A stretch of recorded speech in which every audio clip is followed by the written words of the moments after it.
आइए आज सुनते हैं बांग्ला के सुप्रसिद्ध उपन्यासकार शरत चंद्र चट्टोपाध्याय की एक प्रेरक कथा, साहसी राजू। राजू अधिक पढ़ा लिखा नहीं था, लेकिन लड़का काफ़ी चलता पुर्जा था। इतनी कम उम्र में इतना चालाक लड़का आज तक मैंने नहीं देखा था। राजू के घर के पास ही गंगा बहती थी। उसके समीप ही एक विराट वृक्ष था। जगह निर्जन थी। बरगद का एक हिस्सा गंगा नदी की ओर झुक गया था।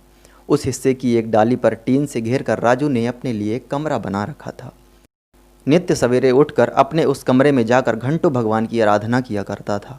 सभी उस घर को राजू के पूजा गृह के नाम से जानते थे, लेकिन किसी में भी इतना साहस नहीं था कि उस घर में जाए। यद्यपि मेरे लिए मना नहीं थी, अक्सर राजू मुझे उस कमरे में ले जाया करता था। पेड़ की डाली पर चढ़कर वहाँ तक पहुँचना मजाक नहीं था। एक दिन पूजा समाप्त कर राजू लौट रहा था। अचानक बंगाली टोला घाट के समीप आकर वह खड़ा हो गया। बात यह थी कि नौजवान लड़की घाट के किनारे नहा रही थी और पास ही उजड्ड गवार आदमी तैरना सीखने के बहाने हाथ पैर फटकारते हुए उस पर छींटे मार रहे थे।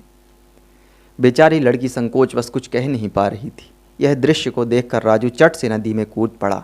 इसके बाद कमर से धोती खोलकर फंदा बनाया और उस गले में फंदे को फंसाकर एक झटका दे उसे डुबकी लगा दी। एक बार नहीं, इस तरह लगातार कई बार डुबकी खिलाता रहा। इधर उस बेचारे की हालत खतरनाक हो गई, उधर राजू 1 2 3 गिनता रहा। जब पूरी 100 डुबकियां लगवा दी तब पूछा, कहिए जनाब, फिर कभी?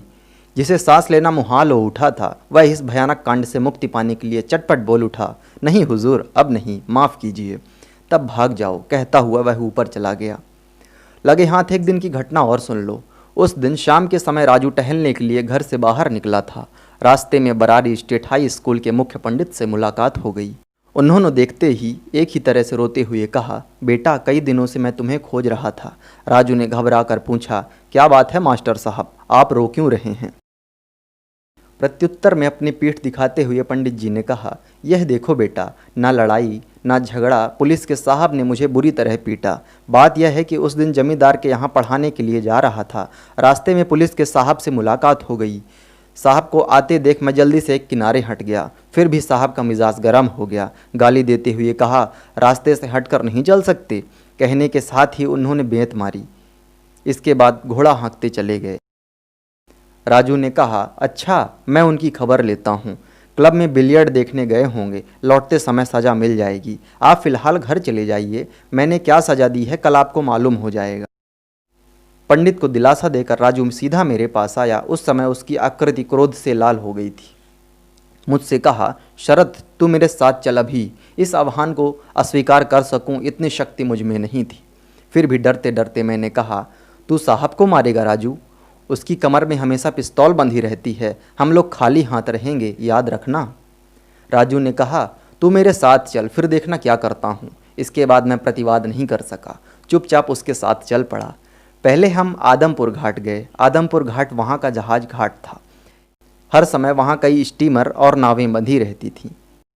अंधेरे में राजू चुपचाप एक बड़ी नाव पर चढ़ गया और फिर मल्लाह की नज़र बचाकर रस्सी का एक बंडल उठा लिया। मैं किनारे एक जगह छिपा खड़ा था। आकर उसने कहा, अब चल। साहब का बंगला क्लब से लगभग 1 मील की दूरी पर था। इतनी दूरी साहब को घोड़े पर चढ़कर पार करना पड़ता था। उसमें एक बुरी आदत यह थी कि वह कभी आहिस्ते से घोड़े नहीं ले जाता था। जब देखो जब तेजी से घोड़ा हाँकता चलता था। साहब के बंगला और क्लब के बीच एक स्थान पर आकर हम दोनों छिप गए। जब रात कुछ अधिक हो गई और यह अनुमान हो गया कि अब साहब के लौटने का समय हो गया है, तब ज़मीन के 2 हाथ ऊपर उठाकर रस्सी को आमने सामने के 2 आम के पेड़ों से कसकर बांध दिया।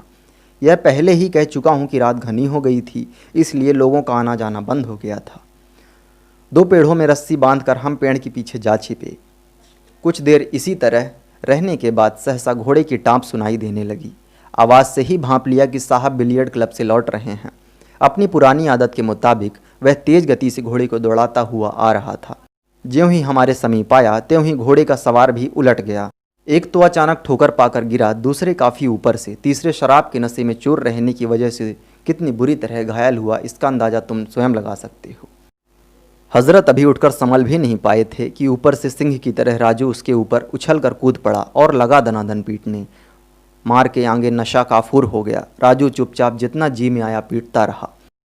जब वह बिल्कुल थक गया तब चुपचाप उसकी कमर से पिस्तौल निकालकर खड़ा हो गया। इशारे में मुझसे कहा, चल। जल्दी से हम दोनों तरफ से रस्सी खोलकर 9-2-11 हो गए। आदमपुर घाट पर आकर रस्सी जहाँ की तहाँ रखकर पिस्तौल पानी में फेंक दी। फिर कहा, अब घर चलो। उनकी खासी मरम्मत हो गई। अन्याय उससे ज़रा भी बर्दाश्त नहीं होता था। हमेशा इसके विरुद्ध मरने पिटने के लिए वह तैयार रहता था। अपने जीवन में इस तरह के व्यक्ति को कभी नहीं देखा।